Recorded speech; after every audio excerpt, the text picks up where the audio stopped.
The space station called Nexus Prime hung in the dark like a metal city among the stars. It was huge, with long arms reaching out in all directions. Thousands of beings from different worlds lived and worked inside its walls. The station floated near a dying planet where an ancient race called the Zephyrians used to live. Dr. Elena Martinez hurried through the bright corridors of the station. Her white coat flew behind her as she ran. She was a scientist who studied alien life forms. Today was the most important day of her career, but also the saddest. She was about to watch the last member of the oldest race in the galaxy die. The elevator took her to the largest room in the station. When the doors opened, she saw something that took her breath away. In the center of the massive chamber lay a creature unlike anything most humans had ever seen. Vorthak the Eternal was the last elder dragon of the Zephyrian people. He was as big as a house, with scales that looked like crystal. Each scale caught the light and threw it back in colors that had no names. His wings, even folded against his body, could have covered a football field. His head was long and noble, with eyes that held the wisdom of millions of years. Around the dying dragon stood representatives from dozens of different alien races. The Cathara looked like giant praying mantises with silver skin. Their large black eyes watched Vorthak with deep respect. The Luminari appeared as floating balls of soft light that changed colors as they thought different thoughts. There were others too. The rock-like granite people, the plant beings from the moss worlds, and many more. All of them had come to hear the last words of the final elder dragon. Elena took her place among the crowd. She pulled out her recording device and checked that it was working. Whatever Vorthak said today would be studied for centuries to come. The dragon's breathing was slow and painful. Each breath sounded like wind moving through a deep cave. His crystal scales had lost some of their shine. The other scientists said he had maybe an hour left to live. Dr. Kresh, the lead Cathara scientist, stepped forward. His voice came out as clicking sounds that the translation machines turned into words everyone could understand. "Great Vorthak," Dr. Kresh said, "your people have guarded the galaxy for longer than any of our races have existed. Before you leave us, is there anything you wish to tell us? Any wisdom you want to pass on?" The huge dragon lifted his head slowly. When he spoke, his voice was like distant thunder. The translation machines worked hard to change his ancient language into words the other races could understand. "My children," Vorthak said, "I am the last of my kind, but we are not truly gone. Long ago, when we saw that our time was ending, we created something called the Archive of Souls. It holds the spirit and memory of every Zephyrian who ever lived." The aliens in the room moved closer. This was new information. Elena felt her heart beat faster as she recorded every word. "The archive waits in the heart of our dying world." The dragon continued. "It can bring my people back to life, but only if someone speaks the words of awakening. Only if someone calls our true names." A luminary being pulsed bright blue, which meant it was confused. "Great One, we have tried to learn your language for thousands of years, but our voices cannot make the sounds. How can we help you?" Vorthak's eyes, which had been growing dim, suddenly became bright again. "There is one who can help. One being in all the galaxy who knows my true name. You must find the human who knows my name. Only he can wake the archive. Without him, my people will be lost forever, and the darkness that waits between the stars will grow stronger." The room fell silent. Elena felt confused and a little scared. Humans were new to galactic society. They had only been part of the space community for about 50 years. How could any human know the true name of a being who was older than Earth itself? Dr. Kresh clicked his mandibles together, which meant he was thinking hard. "Great Vorthak, humans are a young race. Their civilization is only a few thousand years old. How could one of them know your ancient name?" The dragon's breathing became even more labored. "I cannot explain. I can only tell you what must be done. Find him. Time is running short. Our sun dies, and with it the last chance to save the archive." Vorthak's great head sank down to rest on the floor. His crystal scales began to lose their color. "Find the human who knows my name," he whispered. "He is the key to everything."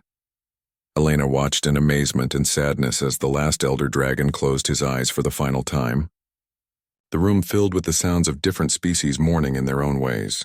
The Kithara clicked softly, the Luminari dimmed their lights, and the other aliens made their own sad sounds.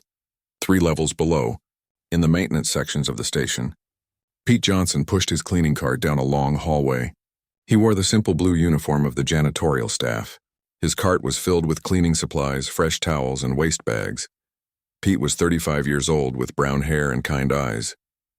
He had been working on Nexus Prime for 5 years. Every day he cleaned the offices, emptied the trash, and made sure everything was neat and tidy.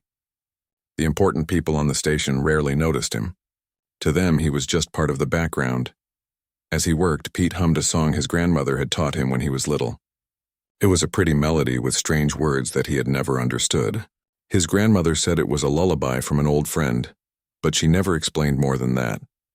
Pete had no idea that 3 levels above him, the entire galaxy was about to start looking for him. He had no idea that the song he hummed every day held the key to saving an entire race of ancient dragons. He just cleaned and hummed and did his job, invisible to the universe around him. The search for the human who knew Vorthak's name was about to begin.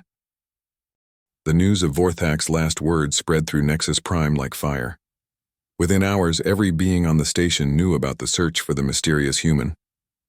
Dr. Elena Martinez found herself in charge of the most important investigation in galactic history. She sat in her office looking at a list of every human on the station. There were 237 humans living and working on Nexus Prime. Scientists, engineers, security guards, cooks, doctors, and many others. Elena had to find the one who somehow knew the true name of an elder dragon. Commander Lisa Torres knocked on Elena's door and walked in. Lisa was the head of the human delegation on the station. She was a tall woman with short black hair and the kind of confident walk that came from years of military service. "Any luck yet?" Lisa asked, sitting down across from Elena's desk. Elena shook her head. "I've interviewed 53 people so far. Nothing. Most of them had never even heard of the Zephyrians before today." Lisa frowned. "This doesn't make sense. I've checked Earth's databases 3 times. We have no record of any contact with elder dragons. Our first meeting with aliens was only 50 years ago, and it wasn't with the Zephyrians. Maybe it's someone who studied ancient languages," Elena suggested. "Or someone who works with alien cultures?" "I've already talked to all our linguists and cultural experts," Lisa said. "They're as confused as we are." Meanwhile, the alien races were getting desperate. The Zephyrian homeworld sun was dying faster than anyone had expected. The scientists said it had maybe 2 weeks before it collapsed completely. Without the Archive of Souls, the Zephyrian race would be extinct forever. Dr. Kresh called a meeting of the Galactic Council. Representatives from every major race gathered in the station's largest conference room. The meeting was broadcast to ships and planets across the galaxy. "Friends," Dr. Kresh began, "we face a crisis unlike any in our history. The Elder Dragons have protected our galaxy for millions of years. They fought enemies we cannot even imagine. If we lose their knowledge and wisdom, we may not survive what is coming." A granite person named Boulder Who Thinks spoke up. His voice sounded like rocks grinding together. "What enemies? The galaxy has been at peace for centuries." Dr. Kresh's mandibles clicked nervously. "The Elder Dragons spoke of things they called the Void Hunger, creatures that live in the empty spaces between galaxies. The dragons kept them away, but if the dragons are truly gone..." The room fell silent. Even the Luminari stopped their gentle humming. Elena continued her interviews. She talked to Dr. Frank Weber, who studied alien biology. He knew nothing about dragon names. She interviewed Captain Amy Johnson, a security officer who had served on 6 different space stations. Amy had never heard any dragon languages. She talked to engineers, diplomats, traders, and students. Each interview ended the same way, with disappointment and growing worry. 3 levels down, Pete Johnson finished cleaning the research labs. The scientists there were working day and night, trying to find clues about the dragon language. Pete had emptied their trash cans 6 times that day. The bins were full of crumpled papers covered with failed translations. Pete felt sorry for the scientists. They looked tired and stressed. He had heard some of them talking about the search for a human who knew a dragon's name. Pete thought it was an interesting story, but he didn't see how it related to him. He pushed his cart to the observation deck where he usually ate lunch. The observation deck had big windows that looked out at the Zephyrian homeworld. The planet looked sad, with its dying sun casting red light on empty cities. As Pete unwrapped his sandwich, he started humming his grandmother's lullaby. The strange words came naturally to him, even though he didn't know what they meant. Vorthakshan ulamanetter, he sang softly, Sitani mor valith kesh. The small museum display near the windows began to glow. Pete looked up, still humming. The display case held some Zephyrian artifacts, a few crystal scales, some metal objects, and a small statue of a dragon. The items were glowing with a soft blue light. Pete stopped humming and the glow faded. He thought it was probably just the reflection of the dying sun. He finished his sandwich and went back to work. Elena was getting desperate. She had interviewed over 100 humans and found nothing. Earth had sent their best experts to help with the search. Linguists studied every human language looking for connections to the dragon tongue. Historians examined every story and legend about dragons. Nothing matched. The days passed quickly. The Zephyrian sun grew dimmer. Reports came in from across the galaxy. Other expeditions had found no traces of humans who knew dragon lore. The search was expanding to include humans who had never left Earth, but time was running out. Pete continued his daily routine. He cleaned the offices during the morning shift, when most people were busy with their work. He liked the early hours because the station was quieter then. He could hear his own footsteps echoing in the empty corridors. In the afternoon, he cleaned the common areas where people gathered to eat and talk. He often heard interesting conversations while he worked.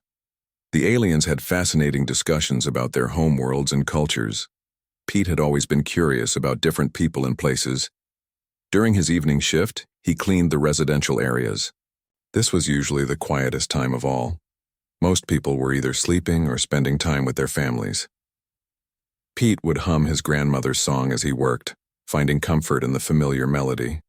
Dr. Martinez was running out of ideas. She had interviewed almost everyone on her list. Only the maintenance staff remained, and she didn't think any of them would have the kind of specialized knowledge needed to know an ancient dragon name. But she had to be thorough. The fate of an entire species depended on finding the right person. Elena decided she would start interviewing the cleaning crew the next morning. Pete finished his evening rounds and put his cart away in the maintenance bay. He was tired, but content. Tomorrow would be another day of quiet work, helping to keep the station clean and running smoothly. He had no idea that tomorrow, his simple life would change forever. He had no idea that the song he hummed every day contained the key to saving an ancient race. Pete Johnson, the invisible janitor, was about to become the most important human in the galaxy. Elena Martinez woke up early that morning with a headache.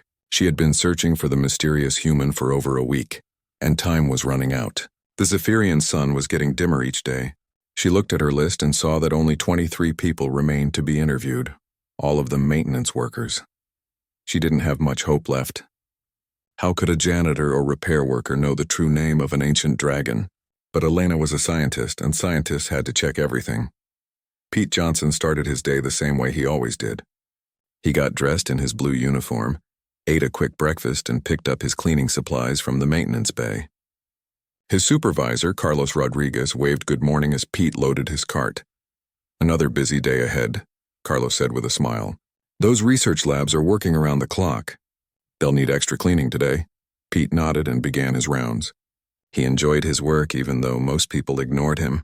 There was something peaceful about making things clean and organized. As he worked, he hummed the lullaby his grandmother had taught him years ago. Elena started interviewing the maintenance staff at 10 in the morning. She met with electricians, plumbers, and repair technicians. Each interview lasted about 15 minutes. She asked the same questions every time. "Have you ever heard of the Zephyrian dragons? Do you know any ancient languages? Have you ever studied alien cultures?" The answers were always the same. No, no, and no. By noon, Elena was feeling hopeless. She had 3 more interviews left, and then she would have to admit failure. The entire galaxy was counting on her, and she was about to let everyone down. Pete was cleaning the research labs when he heard 2 scientists talking. Dr. Kim Park and Dr. Abdul Hassan looked exhausted. They had been working for days without much sleep. "I don't understand it," Dr. Park was saying. "We've tried every human language database.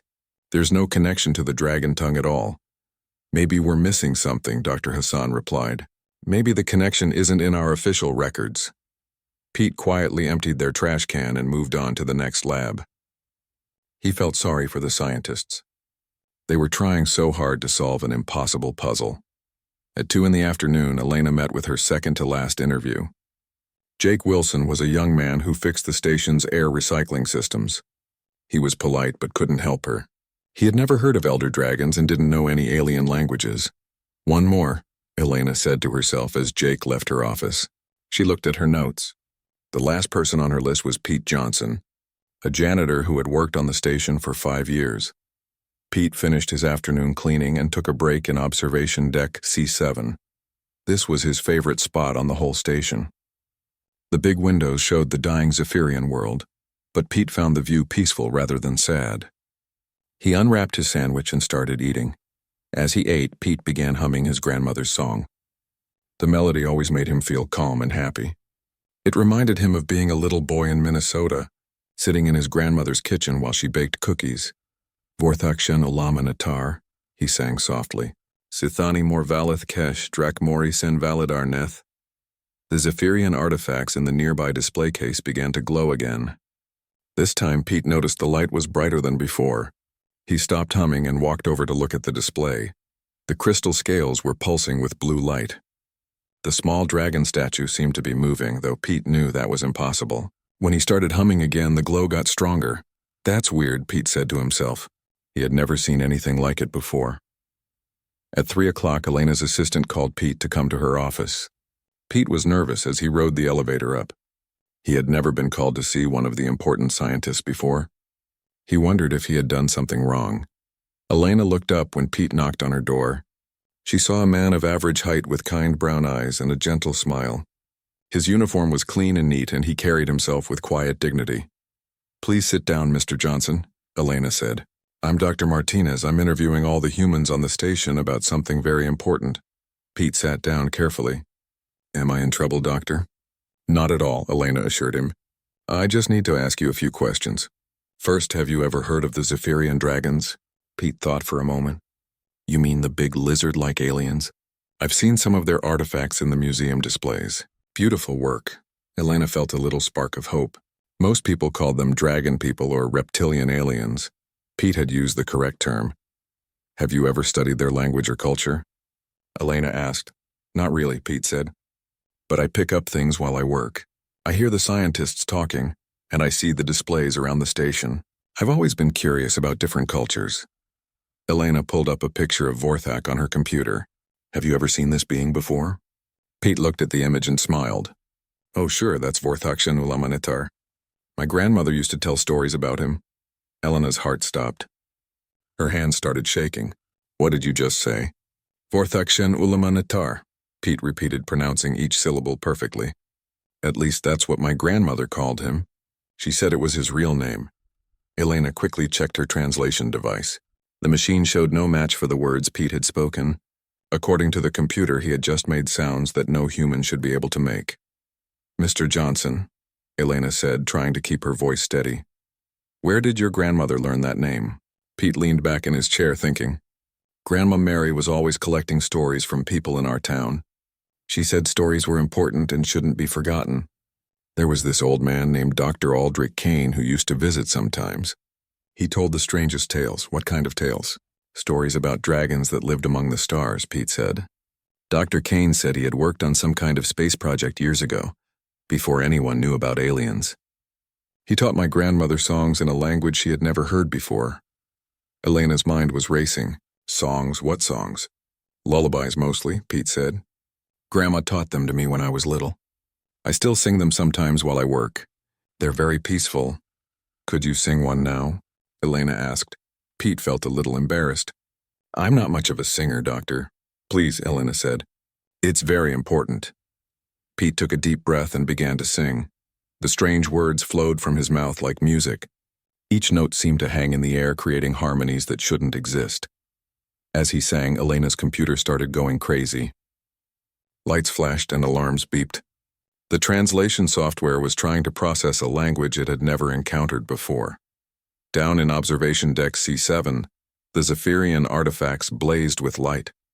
The glow was so bright that several people stopped to stare. The crystal scales hummed with energy, and the dragon statue seemed to spread its wings. Elena knew she had found him. After days of searching, the answer had been right under their noses. The human who knew Vorthak's true name wasn't a scholar or a diplomat or a scientist. He was a janitor who learned lullabies from his grandmother. The news that they had found the human spread through Nexus Prime faster than light. Within an hour, Pete Johnson went from being an invisible janitor to the most important person on the station. Scientists, diplomats, and alien leaders all wanted to meet him. Pete sat in the conference room feeling very uncomfortable. He was still wearing his cleaning uniform, surrounded by the most powerful beings in the galaxy. Commander Lisa Torres sat next to him, trying to help him stay calm. "I still don't understand," Pete said quietly. "I just know some old songs my grandmother taught me." "How can that help anyone?" Dr. Kresh leaned forward, his black eyes reflecting Pete's image. "Mr. Johnson, the words you know are the key to saving an entire race. The Zephyrian Archive of Souls can only be awakened by someone who truly understands the ancient language." A luminary being pulsed gentle colors as it spoke. "The language is not just words, human Pete. It is music and meaning and memory all together. Your grandmother's friend must have been very special to know such things." Elena had been researching Dr. Aldrich Kane all morning. "I found some records," she said, holding up her tablet. Dr. Kane worked for a classified Earth project in 2145. They were testing new space engines when they encountered an unknown ship. The mission files are still sealed, but this has to be connected. Time was running out. The Zephyrian sun was getting smaller each day. The scientists said they had maybe 4 days before it collapsed completely. A ship was already being prepared to take Pete to the dying world. Pete had never been on an interstellar journey before. The ship was called the Unity, and it was the fastest vessel in the galactic fleet. As they traveled through hyperspace, Pete looked out the windows at the swirling colors of folded space-time. Dr. Martinez sat with him in the observation lounge. "Are you scared?" she asked. Pete thought about it. "A little," he said, "but also excited. My grandmother always said that everyone has a purpose in life. Maybe this is mine." They arrived at the Zephyrian system after 2 days of travel. Pete pressed his face to the window as they approached the dying world. The planet was beautiful but sad, with empty crystal cities that caught the red light of the fading sun. The ship landed near the largest city. Ancient spires reached toward the sky like frozen music. Everything was made of the same crystal material as Vorthak's scales, but most of it had lost its glow. Pete walked through the empty streets with Elena and the alien delegation. Their footsteps echoed between the silent buildings. It felt like walking through a museum of a lost civilization. "The archive is in the center of the city," Dr. Kresh explained. "It was built into the planet's core millions of years ago. The entrance is in the Great Temple." The Great Temple was the most beautiful building Pete had ever seen. It spiraled up into the sky like a crystal tornado, covered with carvings that seemed to move in the dying light. The entrance was an archway tall enough for a dragon to fly through. Inside the temple, they found a chamber that took Pete's breath away. The walls were covered with crystal formations that looked like frozen waterfalls. In the center of the room was a pool of still water that reflected light from sources Pete couldn't see. "The archive is below us," Elena said, reading from her scanner.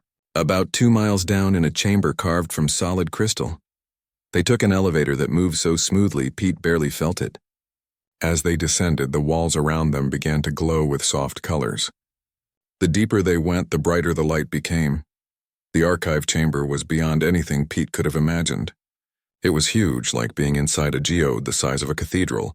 Crystal formations covered every surface, and each crystal pulsed with its own inner light. In the center stood a structure that looked like a tree made of pure energy. "The Archive of Souls," Dr. Kresh whispered. "Every Zephyrian who ever lived has their essence stored here. Their memories, their knowledge, their spirits, all waiting to be reborn." Pete walked slowly toward the crystal tree. As he got closer, he could hear something like whispers in the air. The whispers were in the same language his grandmother had taught him. "They're singing," Pete said with wonder. "I can hear them singing." Elena checked her instruments. "The crystal matrix is responding to your presence. It recognizes the language patterns you carry." Pete reached out and touched one of the crystal branches. The moment his skin made contact, the entire chamber filled with blinding light. Images flashed through Pete's mind. Ancient history, star battles, and creatures made of darkness that hungered for light and life. He saw the truth about the Zephyrians. They weren't conquerors or rulers. They were guardians who had fought a long war against something called the void hunger. These creatures lived in the empty spaces between galaxies, feeding on the life force of entire worlds. The elder dragons had sacrificed their physical forms to trap the void hunger beyond the edge of the galaxy. But the prison was weakening. Without new guardians to maintain it, the darkness would return. I understand now, Pete said, his voice filled with new knowledge. The Zephyrians didn't just protect this galaxy. They protected all life everywhere. And now they need someone to carry on their work. The whispers in the air grew louder, more urgent. Pete could understand them now. They were calling for him to sing the awakening song, to bring them back to life in new forms. Pete began to sing his grandmother's lullaby. But now he understood what the words meant. He wasn't just singing a pretty melody. He was calling to millions of sleeping souls, asking them to wake up and live again. The crystal tree blazed with light so bright that everyone had to cover their eyes. The entire chamber vibrated with power as the archive responded to Pete's song. Crystal formations all around them began to crack and reshape themselves. From the cracks came streams of pure light. The light swirled around the chamber like living things, searching for something. Then Pete realized what they were looking for. They needed new bodies to inhabit, but these wouldn't be the same kind of bodies the Zephyrians had before. The archive was creating something new, something that could work with other races instead of ruling over them. The lights began to take shape. New Zephyrians formed from the crystal and energy, but they were different from Vorthak. They were smaller, more like the size of humans. Their crystal scales shimmered with every color of the rainbow, and Pete felt something changing inside himself too. The archive wasn't just bringing back the Zephyrians, it was creating a bridge between their race and humanity. Pete was becoming something new, something that could speak to both species and help them work together. As the transformation completed, Pete found himself facing dozens of newborn Zephyrians. They looked at him with grateful eyes and spoke in voices like crystal chimes. "Bridgewalker," they said in unison. "Thank you for calling us home." Pete smiled, understanding his new role. He was no longer just a janitor. He was humanity's first connection to an ancient race of guardians, and together they would face the darkness that was coming. The awakening of the archive changed everything. As Pete stood among the newly reborn Zephyrians, he felt knowledge flowing into his mind like water filling an empty cup. He could see the true history of the galaxy now, and humanity's special place in it. Dr. Elena Martinez watched in amazement as Pete seemed to grow taller and more confident. His eyes now held a depth that hadn't been there before. When he spoke, his voice carried the weight of ancient wisdom. The Zephyrians didn't choose humans by accident, Pete explained to the gathered scientists and diplomats. They watched all the young races for thousands of years, looking for the ones who could carry on their mission. Dr. Kresh clicked his mandibles in confusion. But humans are so new to space.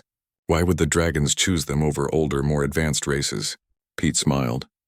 And for a moment he looked like the simple janitor he had been just days before. Because we remember stories. Because we take care of things others might throw away. Because we see value in work that others think is unimportant. The young Zephyrians gathered around Pete like children listening to a favorite teacher. They were beautiful creatures, no longer the massive beings like Vorthak, but smaller and more graceful. Their crystal scales caught the light and threw it back in patterns that seemed to dance. One of the young dragons, who called herself Shimmerwing, spoke with a voice like wind chimes. The old ways of ruling through power and fear are finished. The new way is to work together, to share wisdom instead of hoarding it. Elena realized what was happening. This isn't just about bringing back the Zephyrians. You're creating a new kind of partnership between our species. Pete nodded. The void hunger is still out there, waiting beyond the edge of our galaxy. The old prison that the elder dragons built is weakening.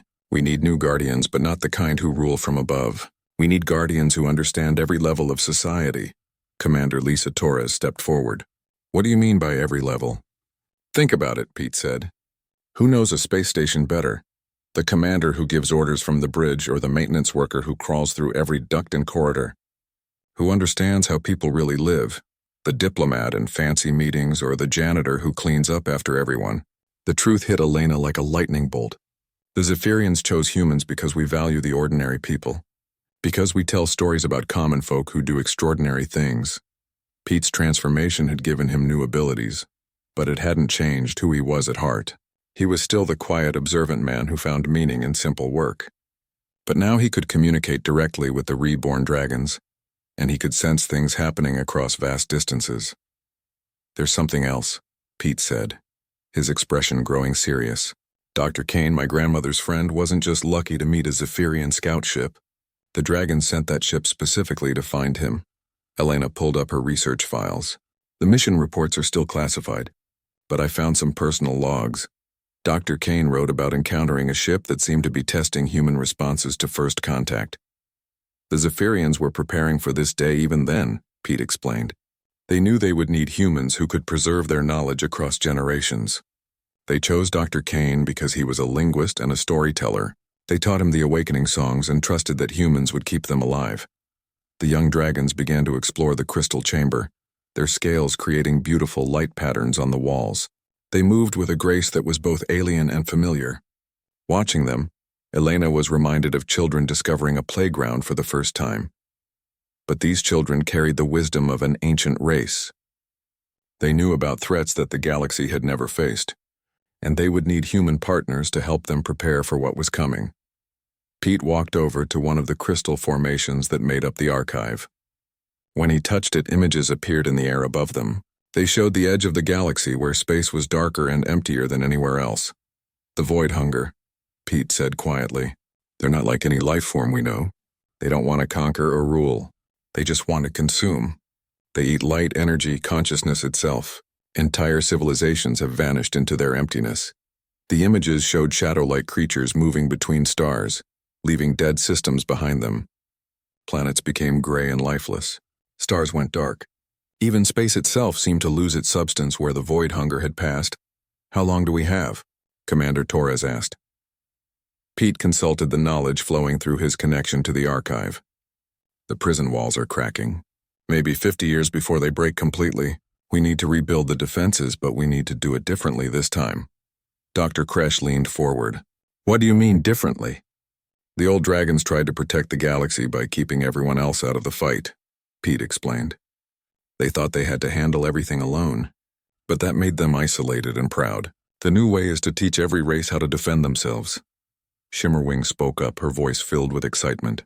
"We will not be distant guardians anymore. We will live among all the races, learning their ways and sharing our knowledge." Elena began to understand the scope of what was happening. "You're talking about changing how the entire galaxy works. Instead of having one race of protectors, you want to turn everyone into guardians." Pete smiled. "And humans will help coordinate it all. We're good at bringing different groups together. We're good at seeing the value in everyone, from the most important leader to the humblest worker."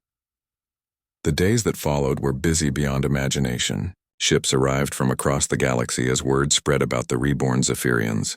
Representatives from hundreds of races came to meet the new dragons and learn about the coming threat.